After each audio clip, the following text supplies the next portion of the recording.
एक क्वेश्चन देखते हैं। Number of diagonals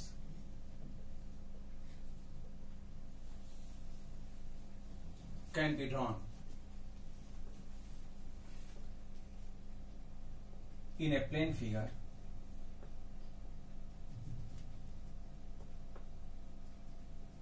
of 16 sides.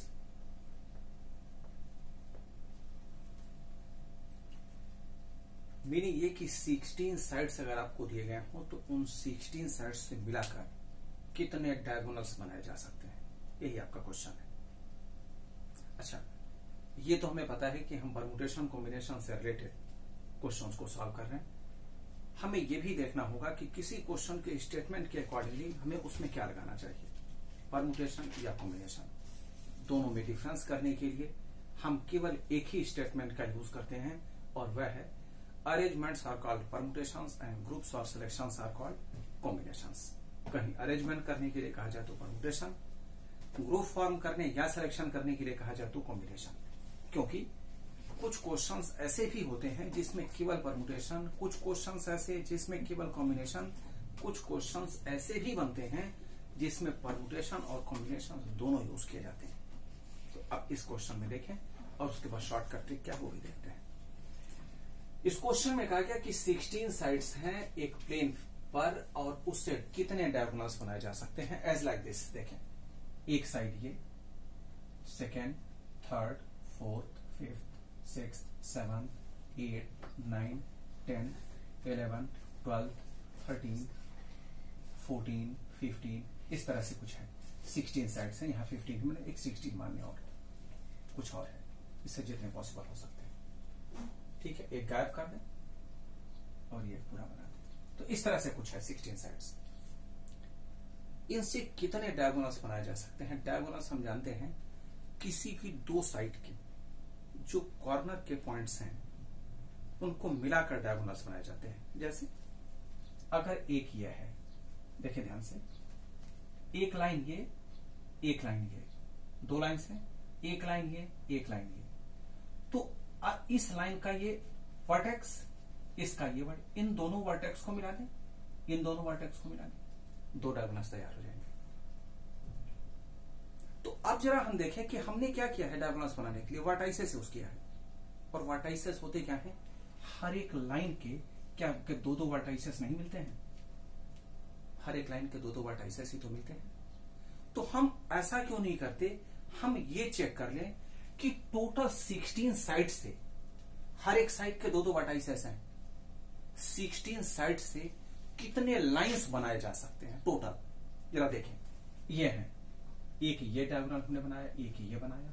हर एक लाइन के जो वर्टाइसेस हैं हम उनको मिलाते चले जाएंगे, देखते रहें, हम मिलाते चले गए, जितने पॉसिबल हैं हम उन सबको मिलाते चले गए। अब हम ये चेक कर लें कि हम टोटल कितने लाइंस बना सकते हैं। जितने टोटल लाइंस हम बना सकते हैं वो हम पहले निकाल लें। कितने लाइंस बना सकते हैं? 16C2, हम इतने ही लाइंस बना सकते हैं। टोटल लाइंस इतने ही बनाए जा सकते हैं क्योंकि किसी एक लाइन को बनाने के लिए दो वर्टाइसेस की जरूरत होती है। ये तो बन गया, लेकिन हमसे तो लाइंस नहीं पूछेगा, हमसे डायगोनल्स पूछा गया है। तो हम ऐसा क्यों नहीं करते कि जितने टोटल लाइंस हैं उसे बनाने के बाद ये सारे साइड्स को हटा दें। जरा देखें, सारे साइड्स हट गए। तो अगर ये सारे साइड्स हट जाएंगे तो क्या सारे डायगोनल्स नहीं बच जाएंगे? चेक करके देखें, ये डायगोनल्स नहीं है सारे। तो हमने किसे हटाया? साइड्स को हटा दिया। जितने टोटल लाइंस बनाए जा सकते थे उसमें से हम सारे लाइंस को हटा दे रहे हैं, तो बीच के सारे डायगोनल्स बच जाएंगे। तो इसकी मीनिंग 16C2 - 16, इतने डायगोनल्स बनेंगे। अब 16C2 को कैलकुलेट कर लें एनसीआर के फार्मूले के अकॉर्डिंग। तो अगर हम इसे सॉल्व करें तो 16C2 की वैल्यू होगी 16 factorial divided by 2 factorial into 16 - 2 factorial. अब 16 - 2 होता है 14, तो 16 को हमें एक्सपैंड करना चाहिए 16 into 15 into 14 factorial divided by 2 into 1 into 14 factorial. ये एक दूसरे से कैंसिल, 2 से ये भी कैंसिल, 120 माइनस 16 104 डायगोनल्स बने।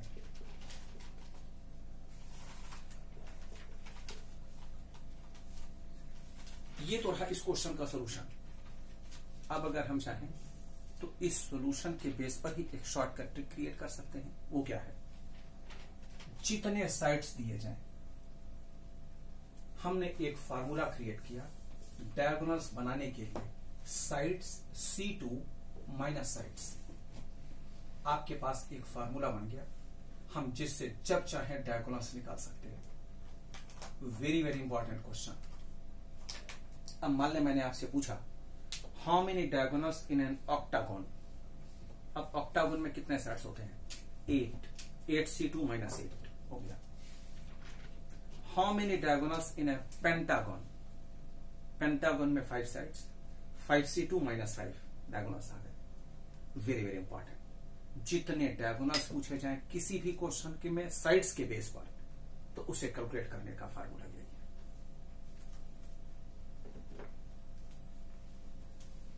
नेक्स्ट क्वेश्चन की तरफ चलते हैं।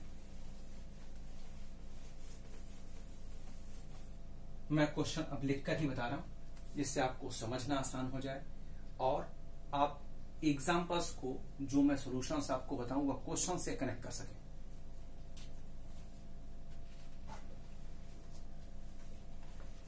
Five bulbs of which 3 are defective are to be trialed into light points in dark room. 5 bulbs of which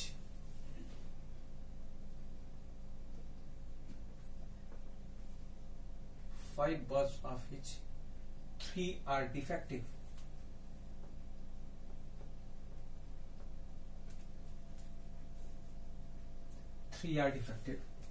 are to be trialed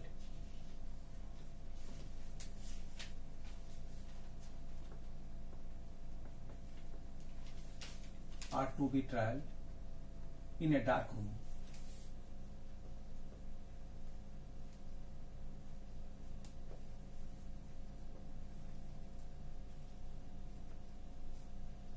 In 2 light points in a dark room. In 2 light points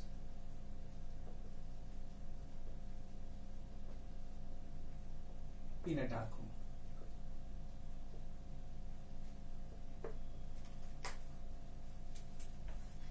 The number of trials the room shall be lighted. The number of trials the room shall be lighted.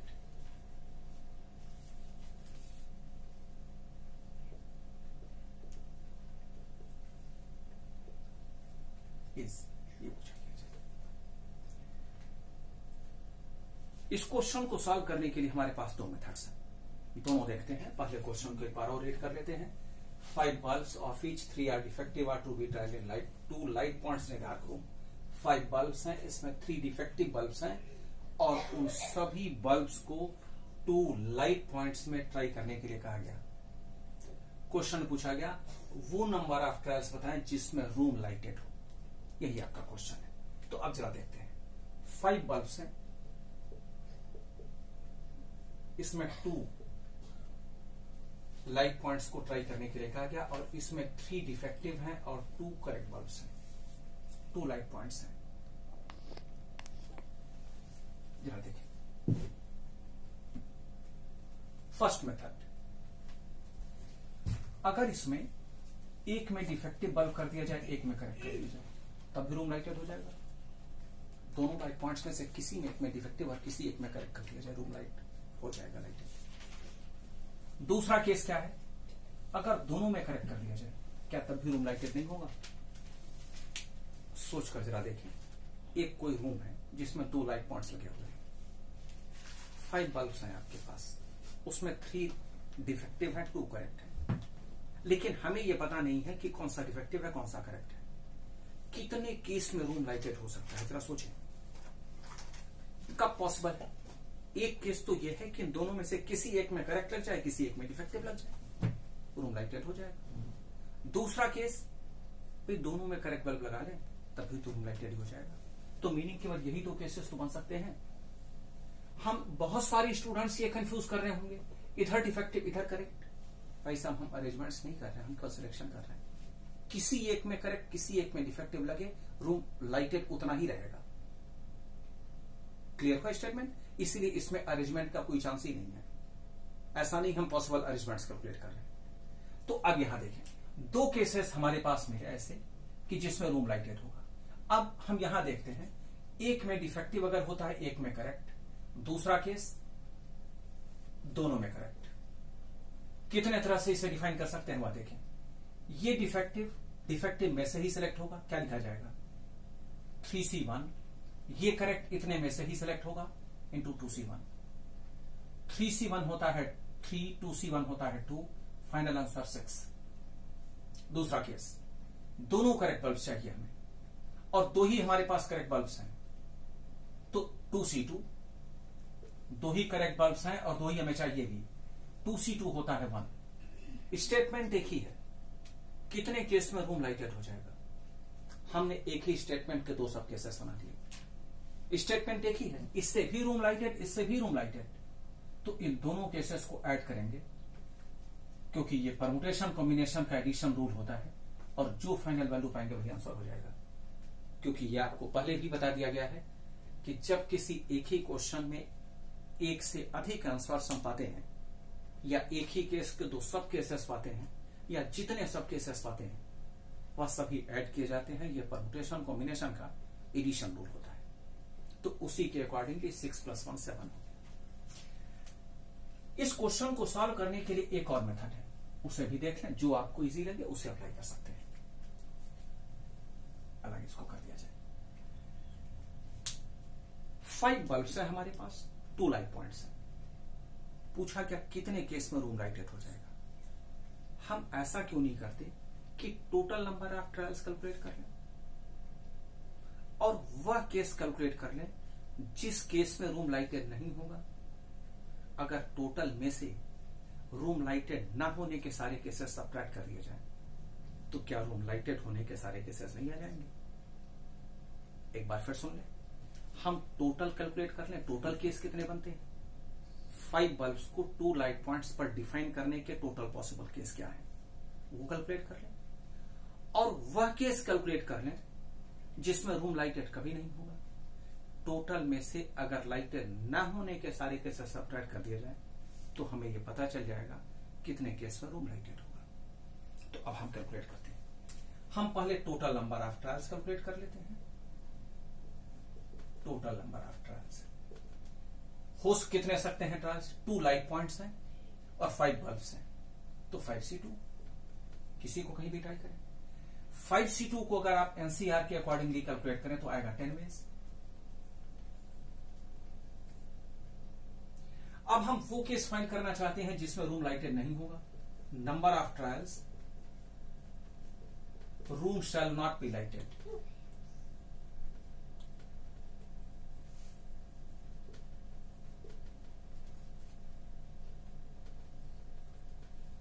Equals to room lighted कितने case में नहीं होगा, जब हम उन light points में केवल defective bulbs try करते रहे। भाई डिफेक्टिव बल्ब्स अगर हम लगाते रहे, फ्यूज बल्ब लगाते रहे, तो रूम लाइटेड तो कभी होगा ही नहीं। और फ्यूज बल्ब्स, डिफेक्टिव बल्ब्स हमारे पास है कितने, 3, और लाइट पॉइंट्स कितने हैं 2, तो मीनिंग 3C2। 3C2 को अगर आप कैलकुलेट करते हैं तो आता है 3 veg. Therefore, number of trials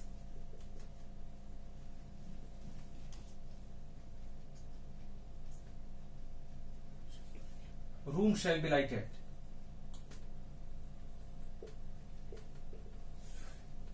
equals to 10 - 3 7 ways। इन दोनों में से जो भी आपको इजी लगे उसे सिलेक्ट कर सकते हैं।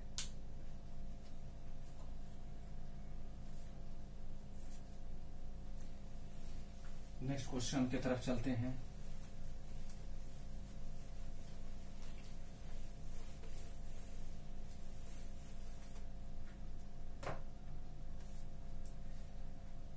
अब जो आपको क्वेश्चंस मिलने वाले हैं वह सभी केसेस के बेस पर मिलने वाले हैं और उसी पर बेस्ड 1 या 2 एग्जांपल्स मैं आपको बता रहा हूं। देखिए, जैसे एक क्वेश्चन में पढ़ रहा हूं, इसे आप सुने। In how many ways can a cricket team of 11 players be chosen from 8 batsmen and 6 bowlers? 8 batsmen and 6 bowlers में से हमें 11 प्लेयर्स की क्रिकेट टीम फाइंड करनी है, बनानी है। क्या है? 8 बैट्समैन, मैंने इसमें क्वेश्चन नहीं लिखा है, एंड 6 बॉलर्स, मैं क्वेश्चन डिफाइन कर दे रहा हूं। 8 बैट्समैन एंड 6 बॉलर्स में से हमें 11 प्लेयर्स की क्रिकेट टीम बनानी है। कंडीशन क्या है वह सुने। To give a majority of batsman if at least 3 bowlers are to be included. At least 3 bowlers are to be included and 6 और मेजॉरिटी ऑफ बैट्समैन होने चाहिए, यह कंडीशन। मीनिंग 8 बैट्समैन और 6 बॉलर्स में से हमें 11 प्लेयर्स की क्रिकेट टीम बनानी तो है, लेकिन कंडीशन क्या है? एटलीस्ट 3 बॉलर्स होने चाहिए, मीनिंग मिनिमम 3 बॉलर्स होने चाहिए, and majority of batsman, meaning batsman bowler से अधिक होने चाहिए। इन दोनों स्टेटमेंट के साथ हम कितने तरह से 11 प्लेयर्स की क्रिकेट टीम बना सकते हैं, हमें यही डिफाइन करना है, यही हमें शो करना है। तो चलिए देखते हैं। पहला केस, अगर हम बॉलर्स 3 ले लेते हैं, बैट्समैन को हमने 8 कर दिया, चेक करके देखें, एटलीस्ट 3 बॉलर्स हो गए और 8 बैट्समैन, ग्रैंड टोटल 11 हो गए। पहला केस डिफाइन हो गया। क्या कोई और केस हम बना सकते हैं? बिल्कुल बना सकते हैं। अगर हम बॉलर्स में से 4 कर लें और बैट्समैन में से 7 कर लें, तब भी वो कंडीशन फुलफिल हो जाएगी। एटलीस्ट 3 बॉलर्स हो गए और मेजॉरिटी ऑफ बैट्समैन हो गए। चलिए, बिल्कुल ठीक है। क्या कोई और केस बनाया जा सकता है? चेक करते हैं। अगर हम 5 बॉलर्स कर लें, बैट्समैन 6 कर लें, यह भी एक केस हो सकता है। बिल्कुल ठीक है, 11 प्लेयर्स की क्रिकेट टीम बन गई। एक और तरह से क्या हम बना सकते हैं? अगर हम चाहें तो 6 बॉलर्स बना लें, 5 बैट्समैन बना तो सकते हैं, लेकिन कंडीशन एक फेल कर जाएगी, और वो ये है majority of batsman. Majority of batsman की मीनिंग बैट्समैन बॉलर से अधिक होने चाहिए, जबकि ये जो डी केस है ये इस स्टेटमेंट को सेटिस्फाई नहीं करता, क्योंकि बैट्समैन बॉलर से कम हो गए। तो इसकी मीनिंग ये जो डी केस है ये डिफाइन नहीं किया जा सकता, ये केस गलत है, बनाया नहीं जा सकता, पॉसिबल नहीं है। ठीक, तो मीनिंग जो कंडीशन दी गई थी उसके अकॉर्डिंगली हम केवल 3 केसेस ही बना सकते हैं। तो अब इन तीनों केसेस को डिफाइन करके और उसके बाद क्या करना चाहिए? ऐड करना चाहिए। क्यों ऐड करना चाहिए? क्योंकि ये तीनों केसेस 11 प्लेयर्स की क्रिकेट टीम ही तो डिफाइन कर रहे हैं। एक बार चेक करके देखें, ये तीनों केसेस 11 प्लेयर्स की क्रिकेट टीम ही डिफाइन कर रहे हैं, मीनिंग स्टेटमेंट एक ही है, 11 प्लेयर्स की क्रिकेट टीम बनाने, और उसके लिए 3 केसेस डिफाइन कर लिया। और मैंने अभी कहा है और पहले भी मैं कह चुका हूं कि जब एक ही स्टेटमेंट के कई सब केसेस बन रहे हों तो जितने सब केसेस बनते हैं वो सभी ऐड कर दिए जाते हैं। तो यहां अब हम इसे कैलकुलेट करते हैं। देखिए, बैट्समैन में से ही होना चाहिए, मीनिंग 8C8, बॉलर्स में से 6C3। नेक्स्ट केस, बैट्समैन में से 8C7, बॉलर्स में से 6C4। Next case 8C6 batsman में के लिए और बॉलर्स के लिए 6C5। अब इन तीनों केसेस को अलग अलग डिफाइन करते हैं। 8C8 आता है 1,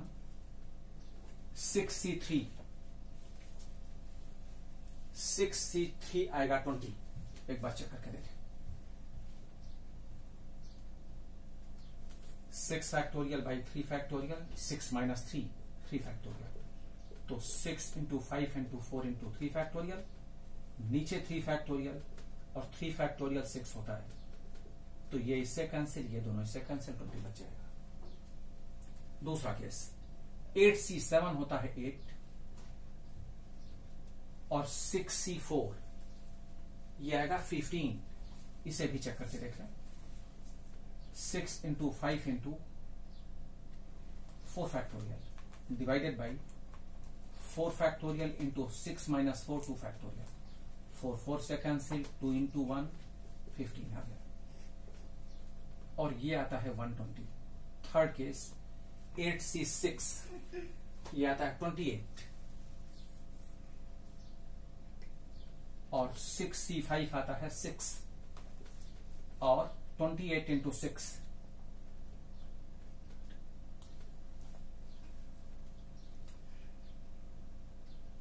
168। एक बार चेक करके देख लें। 28 इंटू 6 168। अब स्टेटमेंट एक ही है, इन तीनों केसेस को ऐड कर लें। 168 प्लस 140 308 308 वेज, ये इस क्वेश्चन का आंसर है। तो मीनिंग ये कॉम्बिनेशन से रिलेटेड ये बहुत पॉपुलर क्वेश्चन है और इससे रिलेटेड ही क्वेश्चंस मोस्टली बनते हैं। तो आपको जितने ऐसे क्वेश्चंस मिले जो किसी कंडीशन के बेस पर हो, तो उसमें चेक कर लिया करें कितने पॉसिबल केसेस बनाए जा सकते हैं। कभी कभी होता है कि केसेस गलत बन जाते हैं, तो अगर गलत बन जाएंगे तो ऑप्शंस मैच नहीं होंगे, आंसर्स मैच नहीं होंगे।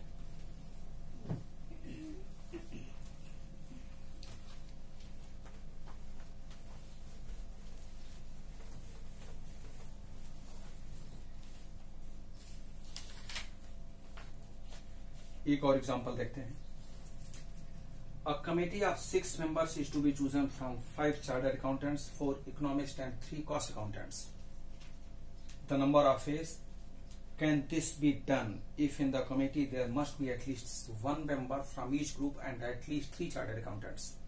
6 members की एक कमेटी हमें फॉर्म करनी है और वो 6 members की committee 5 chartered accountants, 4 economists and 3 cost accountants में से 6 मेंबर्स की कमेटी हमें फॉर्म करनी है। टोटल में से 6 मेंबर्स, क्या कंडीशन है वो सुनते हैं। At least 1 from each group and at least 3 chartered accountants. अब इन स्टेटमेंट के बेस पर चेक करते हैं कितने पॉसिबल केसेस हम बना सकते हैं। फर्स्ट 1 हमने यहां कर दिया 1 और 1 हमने यहां कर दिया, at least 1 for each group and यहां 4 कर दिया 4। एक तो केस ये ही है। अगला केस यहां कर दिया जाए 3, यहां कर दिया जाए 2, यहां कर दिया जाए 1। अभी ग्रैंड टोटल 6 है, एटलीस्ट 1 है, 3 चार्टर्ड अकाउंटेंट्स हैं। ठीक है, एक और केस हम बना सकते हैं अगर चाहें। 3 यहां कर दें 1 और यहां कर दें 2। ये भी 6 मेंबर्स की एक डिफर केस 6 मेंबर्स का फॉर्म हो गया। एक और केस अगर चाहे देखें बना सकते हैं क्या, मैं आपसे पूछ रहा हूं। 5 कर दिया जाए, 1 कर दिया जाए, 0 कर दिया जाए, पॉसिबल है? नहीं पॉसिबल है। क्यों नहीं पॉसिबल है? क्योंकि at least 1 member from each group का स्टेटमेंट फेल कर गया, इसीलिए ये लास्ट केस नहीं बनाया जा सकता। तो मीनिंग केवल 3 केसेस हैं जिसके अकॉर्डिंगली इस स्टेटमेंट को सेटिस्फाई करा सकते हैं। तो अब चार्टर्ड अकाउंटेंट्स में से 5C4 इंटू इकोनॉमिस्ट में से और कॉस्ट अकाउंटेंट्स में से। Second case 5C3 into 4C2 into 3C1 और third case 5C3 into 4C1 into 3C2। अब इन सभी को डिफाइन करने के बाद जो वैल्यू पाएंगे उनका एडिशन इस पर्टिकुलर क्वेश्चन का आंसर होगा। 5C4 हम चेक करते हैं 5, 4C1 4, 3C1 3, ये हो जाएगा 20 इंटू 3 60। 5C3 ये क्या आता है, मीनिंग 3 फैक्टोरियल कैंसिल आएगा 10 इंटू 4C2 क्या आता है 2 कैंसिल, 4 3 12 डिवाइड 6 इंटू 3C1 3, ये आएगा 180। और थर्ड केस 5C3 तो बनेगा 10, 4C1 बनेगा 4, 3C2 बनेगा 3, ये आता है 4 3 12 इंटू 10 120। तो फाइनल आंसर आपका इस पर्टिकुलर क्वेश्चन के लिए आंसर है 360 डेज। तो ऐसे बहुत सारे क्वेश्चंस कॉम्बिनेशन के मिलते हैं जिसमें केसेस बनाकर सॉल्व किए जाते हैं। तरीका यही है, पहले पॉसिबल केसेस डिफाइन करें और जो पॉसिबल केसेस बनाए जा सकते हैं, जितने केसेस बन जाए 2 3 4 5 जितने बन जाए उन सभी को अलग अलग डिफाइन करके ऐड कर देंगे। क्योंकि ये सभी केसेस एक ही स्टेटमेंट को डिफाइन करेंगे। इस पर्टिकुलर क्वेश्चन में ये सारे केसेस चेक करके देखें, 6 मेंबर्स की टीम फॉर्म कर रहे हैं।